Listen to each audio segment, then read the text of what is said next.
আসসালামু আলাইকুম প্রিয় শিক্ষার্থীরা, কোর্স টিকার নতুন একটি ক্লাসে তোমাদের স্বাগতম। আজকের এই ক্লাসে আমি আলোচনা করব তোমাদের ইংরেজি বই থেকে ইউনিট 3 এর লিসন 4 থেকে সি নম্বর অ্যাক্টিভিটি। এখানে বলা হয়েছে অ্যান্সার দ্য ফলোইং কোশ্চেন্স। 5টি প্রশ্ন দেওয়া রয়েছে। এই প্রশ্নের উত্তর আমরা এখন লেখার চেষ্টা করব। তো এই যে 5টি প্রশ্নের উত্তর আমরা লিখব, আমরা কিভাবে লিখব দেখো। এর আগে আমরা আগের ক্লাসে একটা অ্যাক্টিভিটি পড়েছিলাম বি নম্বরে। সেখানে আমরা একটি কনভারসেশন বা একটি ডায়ালগ পড়েছিলাম। ডায়লগটি হয়েছিল কার কার মধ্যে? রবির বাবা মিস্টার জহির আলী এবং একজন চিকিৎসক, তাদের মধ্যে এই ডায়লগটি অনুষ্ঠিত হয়েছিল। তো এই ডায়লগটি থেকে তথ্য নিয়েই মূলত আমরা সি নম্বর অ্যাক্টিভিটিতে যে প্রশ্নগুলো রয়েছে সেগুলোর সমাধান লিখব। তাহলে চলো দেখে নিচ্ছি যে কিভাবে আমরা এই যে 1, 2, 3, 4, 5 এই প্রশ্নগুলোর উত্তর লিখতে পারি। শিক্ষার্থীরা, আমরা আলোচনা করছিলাম ইউনিট 3 এর হেলথ অ্যান্ড হাইজিন, যেটির নাম, এবং লিসন 4 যার নাম হচ্ছে ডায়লগ। প্রথম প্রশ্ন সি নম্বর অ্যাক্টিভিটির বলা হয়েছে who are talking in the dialogue. এই ডায়লগে কারা কথা বলছেন? তো আমরা উত্তর লিখতে পারি Robi, mister Zahir Ali, Robi's father, and the doctor are talking in the dialogue. অর্থাৎ এই ডায়লগে রবি কথা বলছে, রবির বাবা মিস্টার জহির আলী কথা বলছেন, এবং দ্য ডক্টর অর্থাৎ চিকিৎসক তারা কথা বলছেন। 2 নম্বর বলা হয়েছে where does the dialogue take place. এই ডায়লগটি কোথায় অনুষ্ঠিত হচ্ছে? তো আমরা জানি যে ডায়লগটি ডক্টরের ক্লিনিক অনুষ্ঠিত হচ্ছে। আমরা লিখব the dialogue takes place at the doctor's clinic. এই ডায়লগটি ডক্টরের ক্লিনিকে অনুষ্ঠিত হচ্ছে। 3 নম্বর বলা হয়েছে যে হোয়াট আর জহির আলীর প্রবলেম। জহির আলীর সমস্যা কি ছিল?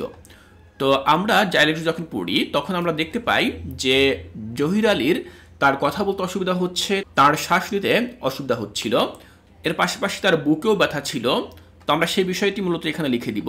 আমি লিখেছি Zahir Ali is having difficulty in breathing, severe chest pain and trouble speaking.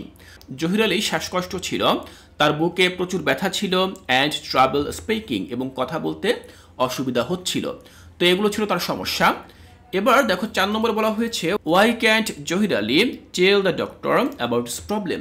Zahir Ali কেন তার সমস্যাগুলো ডাক্তারের কাছে বলতে পারছিল না? তো আমরা জানি যে জহির আলী যে সমস্যাগুলো হচ্ছিল তার কারণে তিনি কথা বলতে অসুবিধা বোধ করছিলেন, আর এর জন্যই মূলত তিনি ডাক্তারকে তার নিজের মুখ থেকে তার সমস্যাগুলোর কথা বলতে পারছিলেন না। তো দেখো আমি লিখেছি অ্যান্সারে যে Zahir Ali can't tell the doctor about his problems because he has difficulty speaking. Zahir Ali ডক্টরকে তার সমস্যাগুলোর কথা বলতে পারছিলেন না কারণ তার কথা বলতে অসুবিধা হচ্ছিল। এবার আমরা 5 নম্বর প্রশ্নটি লিখব। 5 নম্বর প্রশ্নে জানতে চাওয়া হয়েছে যে what does the doctor prescribe him. Doctor তাকে কি প্রেসক্রাইব দিয়েছিলেন বা কি নির্দেশনা দিয়েছিলেন? তো আমরা লিখতে পারি the doctor prescribe a medicine. Doctor তাকে মেডিসিন বা ঔষধ প্রেসক্রাইব করেছিলেন। 1 tablet in the morning and another at night before meals. যার মধ্যে একটি ট্যাবলেট তিনি খাবেন সকালে এবং অপর ট্যাবলেটটি তিনি খাবেন রাতে খাবার পূর্বে।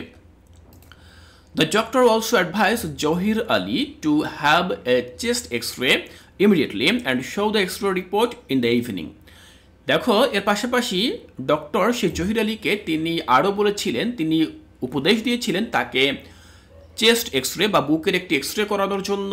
জরুরিভাবে তার বুকের যেন একটি এক্সরে করা হয় এবং সেই এক্সরেটা যেন তাকে সেই সন্ধ্যায় দেখানো হয়, এই পরামর্শ তাকে দেওয়া হয়েছিল। তাহলে শিক্ষার্থীরা আমরা দেখলাম যে why does the doctor prescribe him, doctor তাকে কী নির্দেশনা দিয়েছিলেন সেটি আমরা ঠিক কীভাবে লিখলাম। আমি আশা করছি এখানে 1, 2, 3, 4, 5 এই যে 5টি প্রশ্ন রয়েছে যেভাবে আমি তোমাদেরকে বুঝিয়ে দিলাম তোমাদের এখান থেকে বুঝতে আর কোনো অসুবিধা নেই।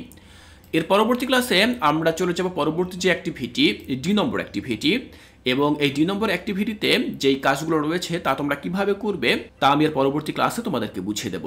তাই শিক্ষার্থীরা, কোর্স টিকায় এর পরবর্তী ক্লাসগুলো দেখার আমন্ত্রণ জানিয়ে আজকের এই ক্লাসটি এখানেই শেষ করছি।